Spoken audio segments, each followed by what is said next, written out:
Hi, I'm Poppy, Hi, I'm Hermione. and today we're talking about positive relationships. Am I? I don't know. Weirdo.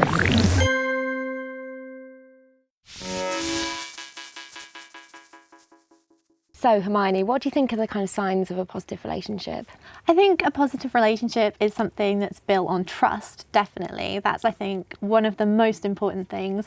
But also being able to communicate with each other, being open and being able to tell each other about your feelings and emotions and relying on each other in that way. And especially when you're kind of like first getting to know someone and in the early stages, it can be kind of quite difficult to build that up. Oh, definitely.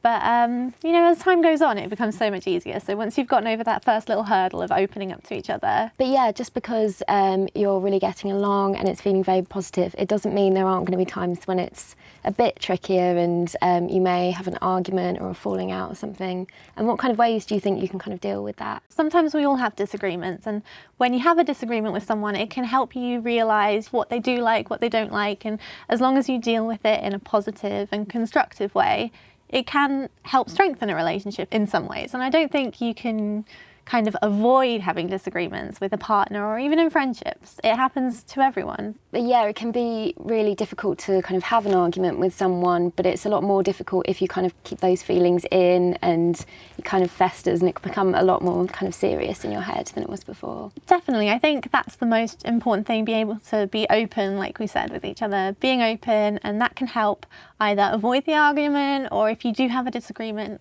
get it out in the open, or it gets worse if you kind of leave it to fester, like you said. Mm-hmm.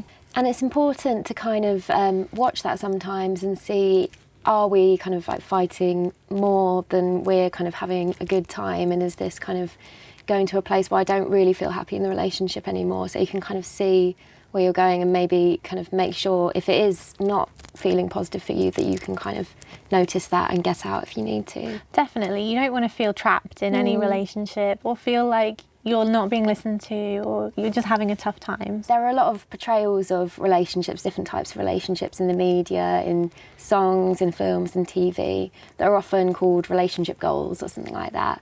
But sometimes, like, a lot of these examples could lead you to kind of have a kind of warped view of what a positive relationship should be.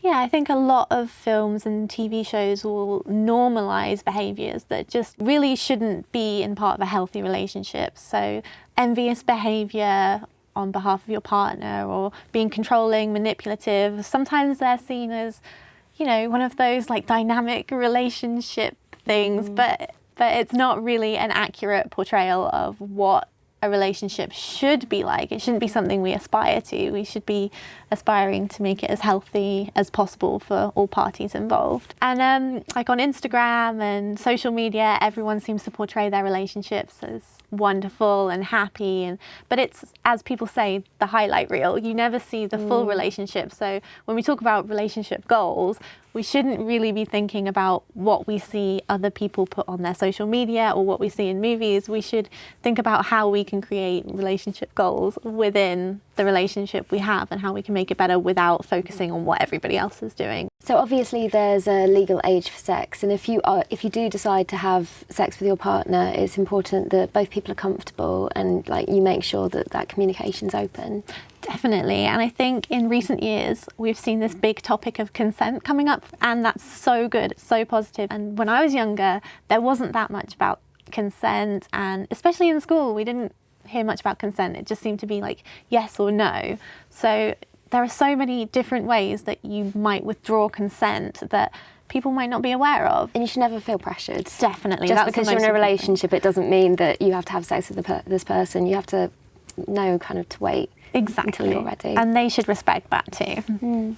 And when you do kind of start a relationship, you can kind of be caught up in the whirlwind and you want to see that person all the time. But it's important to kind of have a balance between kind of your relationship and your friends' family. I don't think you should ever let a relationship get in the way of those really important things. I definitely think that involving yourself with your friends, family, hobbies, interests, as well as your relationship is so important.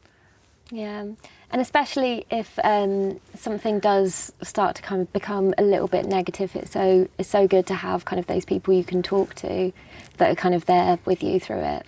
Exactly, and being able to have like a support system and just people who are there that you know you can rely on if something were to go downhill. And if you are worried that your relationship isn't as healthy or positive as it could be, then Childline is always here for you. Thanks so much for coming in today. Well, thank you so much for having me. And we'll see you next time. Bye. Bye.